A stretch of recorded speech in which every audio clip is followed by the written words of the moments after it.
है मित्र, महान कोसल राज्य पे रघुवंशी राजा दशरथ का शासन था।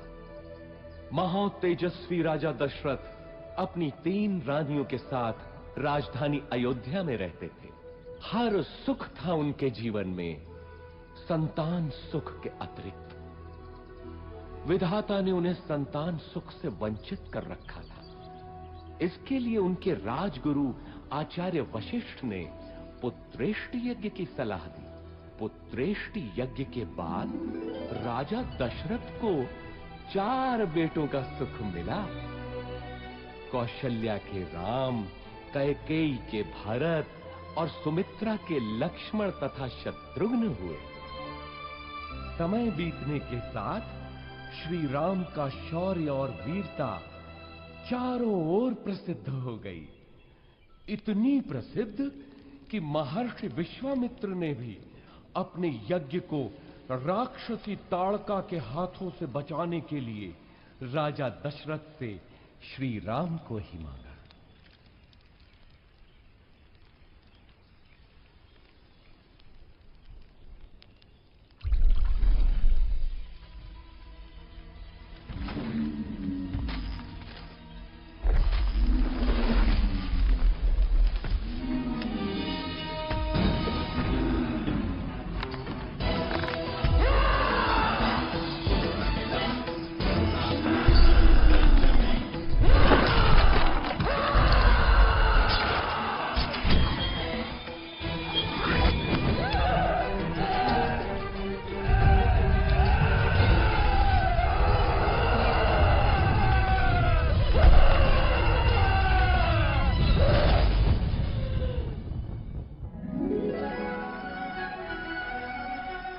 इसके बाद श्री राम और लक्ष्मण को महर्षि विश्वामित्र अपने साथ मिथिला ले गए,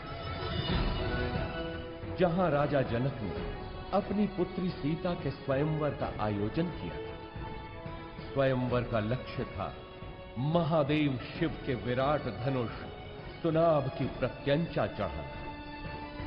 बड़े बड़े महारथी धनुष को हिला भी नहीं पाए।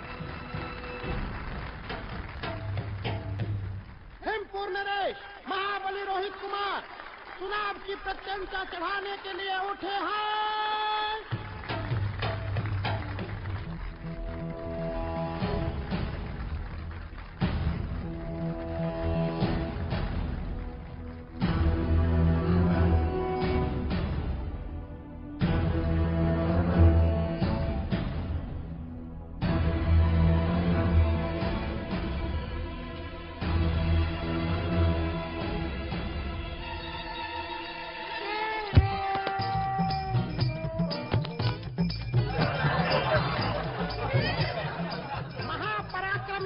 रोहित कुमार पराजित हुए। बचपन में जिस धनुष को मेरी पुत्री सीता खेल खेल में ही उठा लेती थी, क्या उसकी प्रत्यंचा चढ़ाना भी किसी क्षत्रिय के वश में नहीं रहा? क्या संसार में कोई नहीं जो सुनाभ की प्रत्यंचा चढ़ा सके?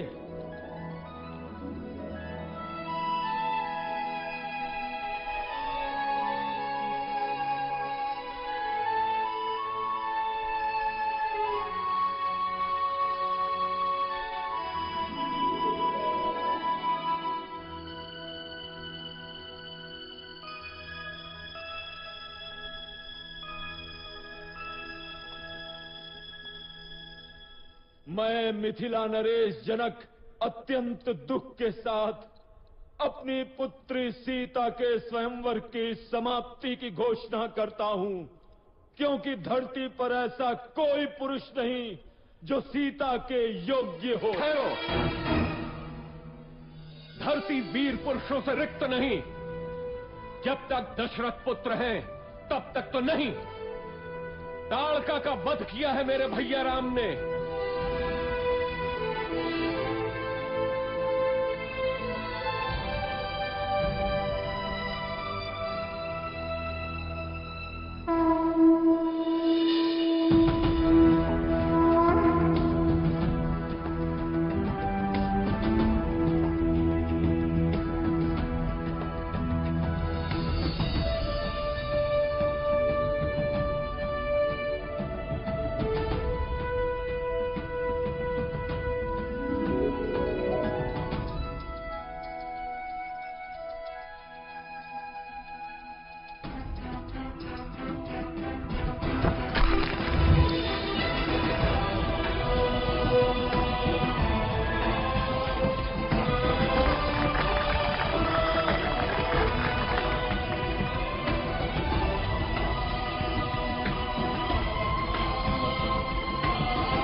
राम सीता विवाह के साथ तो जैसे अयोध्या में सौभाग्य की वर्षा ही हो गई। लक्ष्मण, भरत, शत्रुघ्न तीनों का विवाह सीता की बहनों क्रमशः उर्मिला, मांडवी और श्रुतकीर्ति से हुआ।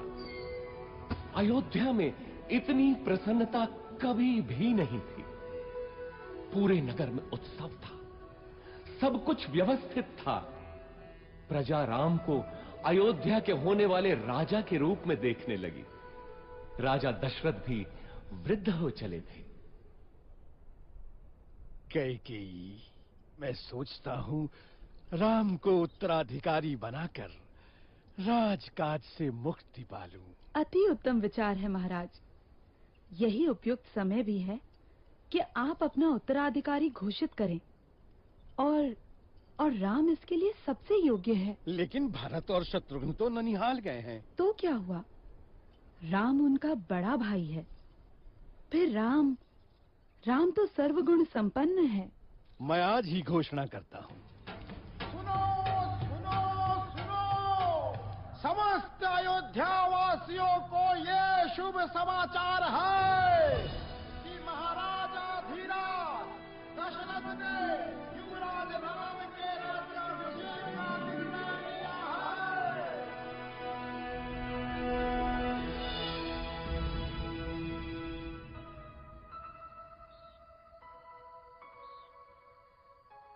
अयोध्या की होने वाली महारानी को मेरा अभिवादन।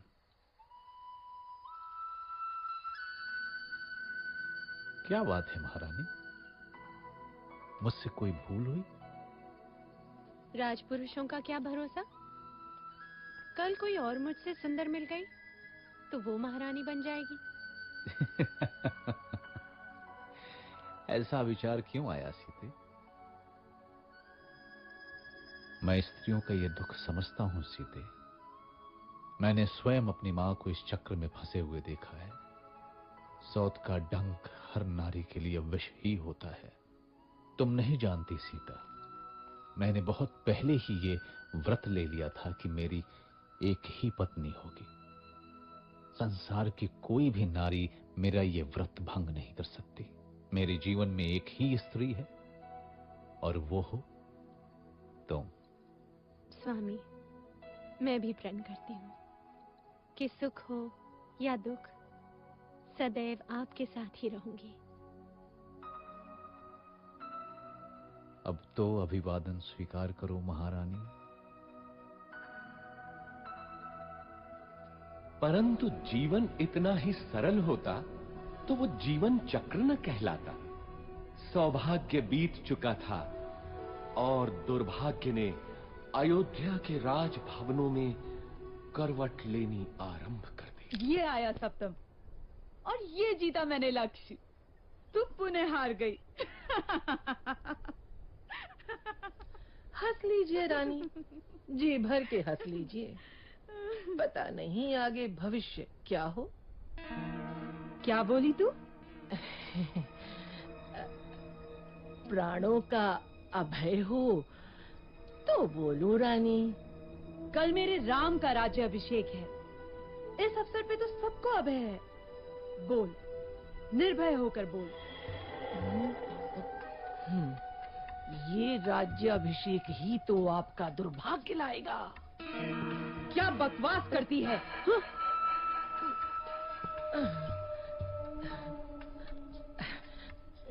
मैं तो सदा आपका भला ही चाहती हूँ रानी। यहाँ आपके और भरत के अतिरिक्त मेरा है ही कौन। आपके विरुद्ध महल में षड्यंत्र रचा जा रहा है। षड्यंत्र? कैसा षड्यंत्र? राम के राजा बनते ही कौशल्या और सुमित्रा आपसे गिन गिन कर बदले लेंगे। वो दोनों महाराज के आपके प्रति प्रेम से जलती हैं। नहीं नहीं, मेरा राम ऐसा कभी नहीं होने देगा। आप राम राम भजती रहना और वो राजा बनते ही अपनी माँ के कहने पर आपको और भरत बेटे को राज्य से बाहर निकाल फेंकेगा। महाराज भी तब कुछ नहीं कर पाएंगे।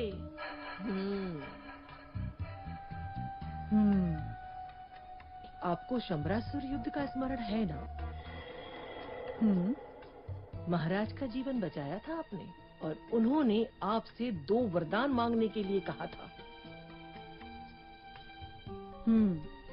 जो आपने उस समय नहीं मांगे, किंतु अब मांगने की घड़ी है। शीघ्र बोल, करना क्या है?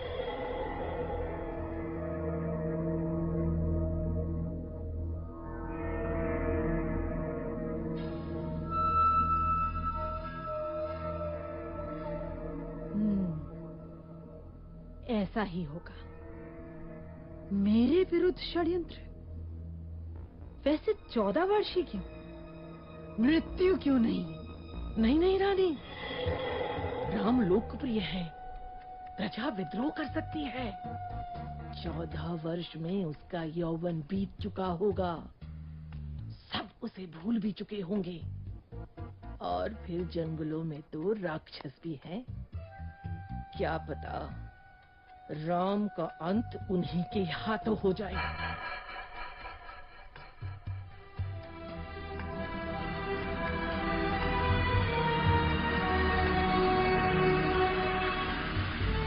रानी कैकेयी को भवन में चली जाती है और राजा दशरथ को विवश कर देती है कि राम को वनवास हो और भरत राजा बने।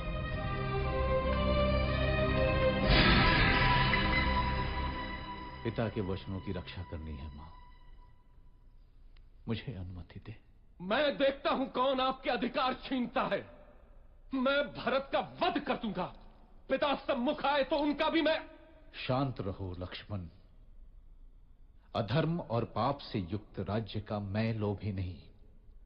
मेरी यात्रा की व्यवस्था करो, ये मेरी आज्ञा है। मैं भी बन जाऊंगी आपके साथ। मैंने हर स्थिति में आपके साथ रहने की प्रतिज्ञा की है, किंतु सीता, यदि मेरी प्रतिज्ञा टूटी तो मृत्यु कारक होगी।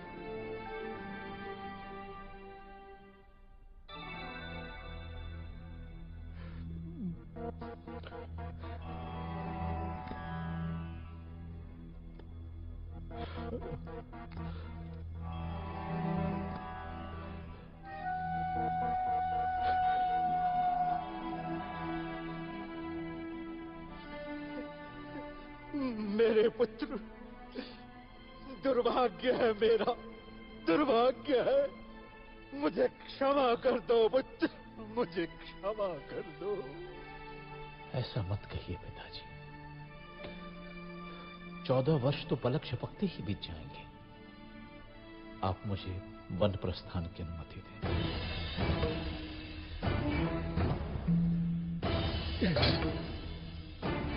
नहीं नहीं, तुम समर्थ हो।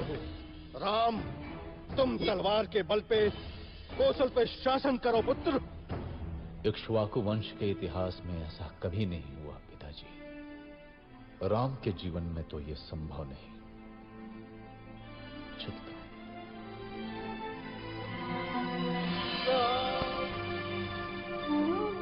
मत जाओ राम, अयोध्या तुम्हारी है। तोड़ दो मेरा वचन। राम, मेरे पुत्र, मत जाओ, मत जाओ राम।